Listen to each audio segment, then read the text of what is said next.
Bagyong Nando, isa ng ganap na super typhoon.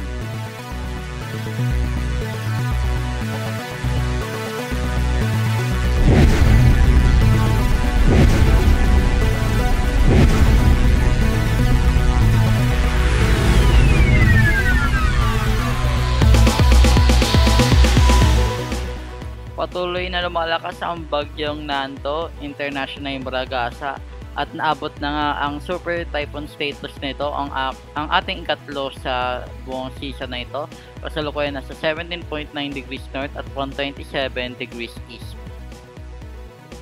Sa ngayon, meron itong lakas ng 205 km per hour or 140 miles per hour sa 1 minute sustained at may pressure ng 938 hectopascals at gumagalaw pa northwest sa 15 km per hour. At ito naman ang kasalukuyang windshield ng bagyo. Makikita ang napakalaki ang northern side nito. Merong 175 nautical miles sa kanyang northeast quadrant at 160 naman sa kabila nito na umaapekto sa ating bansa sa ngayon.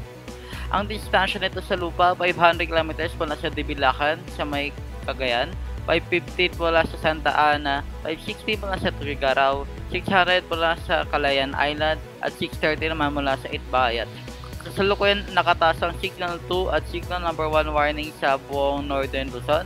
Kasama na rin ang stop search warnings na naasahan na may higit sa 3 metrong storm surge ang aapekto sa Batanes at sa may Calayan Islands.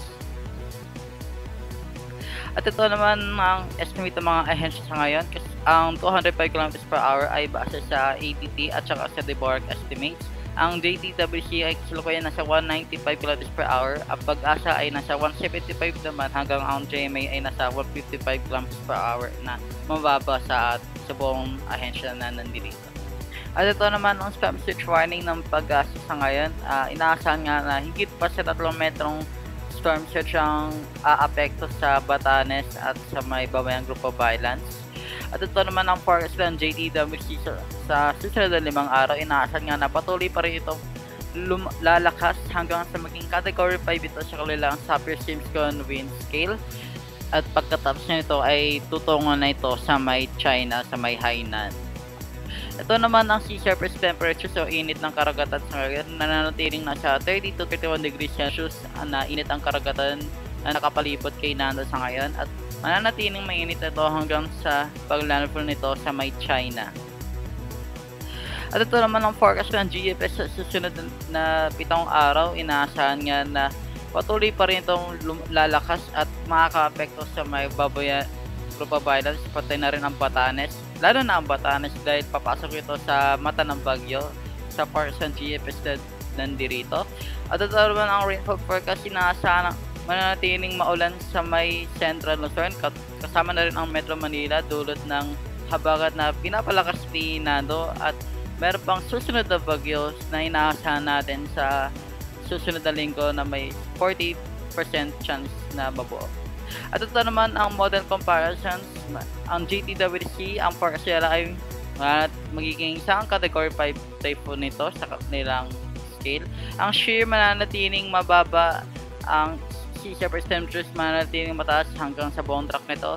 At ang track na nito ay inaasang magiging maglalandfall ito sa malapit sa may China or malapit sa Hong Kong dahil nagkakaisa na ang buong models kung saan ito tatahak. At ito naman ang satellite imagery na Nando mula sa aming website na force13.com/satellite. Makikita na ang mata nito ay unti-unti na lumalabas sa satellite imagery at nakapalibot din ang malalamig na cloud tops na may negative 80 degrees Celsius na ito ay patuloy na lumalakas sa susunod na mga oras. Si Nando ay inaasahang tatahak na sa Northern Luzon sa susunod na oras kaya manatiling updated sa inyong Pag-asa Regional Service Division at mag-ingat po tayong lahat. Check out our new look cyclone tracker on the Force 13 website for the latest up-to-date information. You can also find us, of course, on our YouTube channel, search Force 13, and also on Facebook and Twitter, Force 13 at Force 13 on Twitter for the latest updates. You can also help the project become even better by becoming an Ultimate Fan on YouTube. To see the full list of Ultimate Fan benefits and to join, visit youtube.com/Force13/join. With a special thanks to our top supporters this month. You can also check out our growing merch store so you can show Force 13's colours wherever you go. You can also find a link to our Discord server underneath this video in the description.